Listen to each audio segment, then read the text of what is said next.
Bismillahirrahmanirrahim. Assalamualaikum warahmatullahi wabarakatuh. Bapak-bapak, ibu-ibu, mas-mas, mbak-mbak, khususnya adik-adikku sekalian yang dirahmati Allah dimanapun Anda berada. Kembali di IIT Channel bersama saya, IIT Wijayanto. Kali ini kita akan membahas tema stres, membayangkan mantan bermesraan dengan orang ketiga. Lakukan ini agar kamu tidak stres lagi. Ya, jadi ya, ketika mantan direbut oleh orang ketiga, tentu kita tidak merasa ikhlas, merasa khawatir, merasa cemas kalau sampai mantan disentuh oleh orang ketiga. Kalaupun saat ini dia bersama-sama dengan orang ketiga, harapannya ketika dia kembali kepada kita itu seperti dulu, artinya sama sekali belum tersentuh oleh orang ketiga. Ya, kalau seperti halnya orang menawarkan atau akan membeli mobil yang baru itu, biasanya promonya belum ada goresannya. Atau kalau orang mau beli handphone yang second ya, biasanya promonya casingnya belum tergores, atau bagian panel depannya itu masih mulus atau belum ada goresannya. Pengennya kan seperti itu ya. Tetapi karena kita ini sukanya berpikir ke sana kemari atau berangan-angan panjang, itulah yang kemudian membuat kita jadi stres sendiri. Ya, stres karena faktor terjebak kepada khayalan-khayalan kita sendiri ya. Kemudian bayangan-bayangan, ketakutan-ketakutan yang kita ciptakan sendirian. Dan itu tentu akan sangat mempengaruhi kinerja kita, mempengaruhi pola hidup kita, mempengaruhi emosi kita. Ya, sehingga jadi gampang marah, emosional, mudah tersinggung. Setelah itu selalu mengalami bad mood ya, yang berpengaruh kepada aspek-aspek kehidupan kita lainnya. Kalau dulu kita adalah pribadi yang menyenangkan, diajak berteman itu menyenangkan, menjadi teman bicara yang menyenangkan. Kalau sekarang karena faktor pikiran yang kita buat tadi, khayalan yang kita ciptakan di dalam ruang imajinasi kita, ketakutan-ketakutan yang kita munculkan sendiri, maka kita menjadi seseorang yang tidak menyenangkan lagi. Ya, seng-bleng begitu kalau diajak ngomong, tidak nyambung, dan setelah itu mungkin juga kita mudah sekali tersinggung. Nah, jadi ya, hidup kan harus terus berjalan ya. Kalau mantan belum kembali ke kehidupan kita pada saat ini, tidak berarti kemudian kita tidak mengerjakan apapun di dalam kehidupan kita. Kita masih punya begitu banyak hal yang bisa kita kerjakan ya. Tentu yang terbaik, walaupun sedih, walaupun patah hati, tetapi tetap produktif.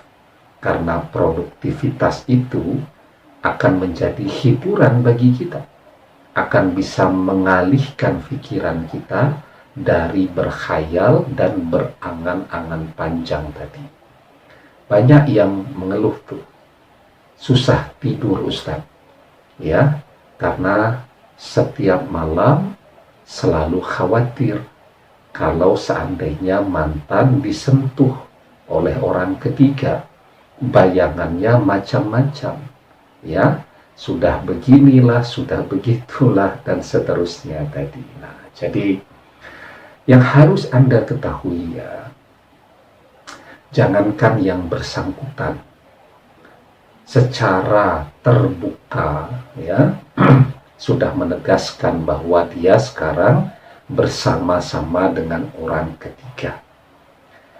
Bahkan tidak sedikit ya orang yang masih menjadi suami atau menjadi istri dari pasangannya tanpa diketahui oleh suami atau istrinya, dia juga bersentuhan dengan selingkuhannya, bersentuhan dengan orang ketiga, ya, bersepi-sepi, berkhalwat, bahkan kemudian sampai ke perbuatan dosa besar, ya. Nah, itu orang yang masih terikat pernikahan dan tidak ada yang bisa dilakukan oleh pasangannya ketika dia pulang ke rumah, ya. Mungkin ada bekas-bekas merah-merah sedikit, misal begitu. Ditanya oleh pasangannya, kok ada bekas itu? Kan dia gampang saja menjawab, oh gatel tadi, saya garuk. Ya, atau aroma parfumnya jadi berbeda dengan biasa yang dia gunakan. Kalau dia laki-laki, biasanya dia menggunakan aroma parfum yang maco begitu.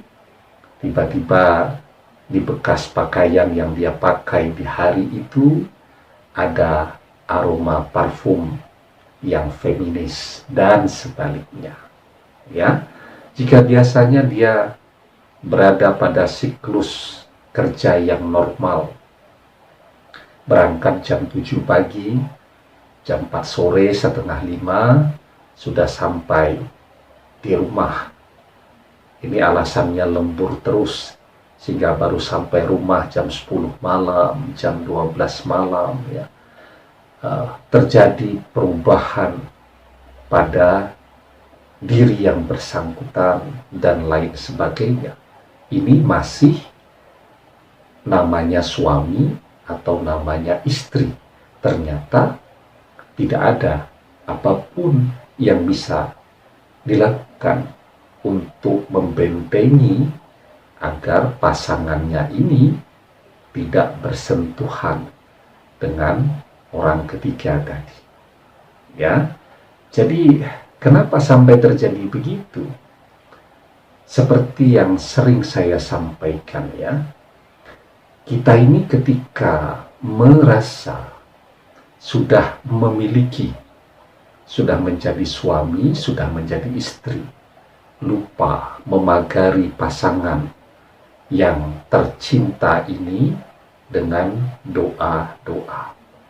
Ya, jadi ya kita percaya saja kalau dia keluar rumah itu untuk tujuan bekerja, ya.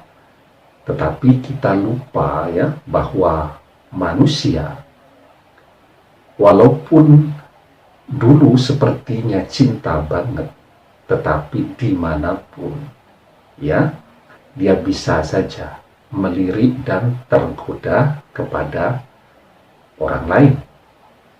Wong setan itu, iblis itu yang menggoda manusia untuk khilaf itu, ya, menggoda manusia itu untuk salah, untuk lupa, untuk terjebak kepada dosa-dosa besar.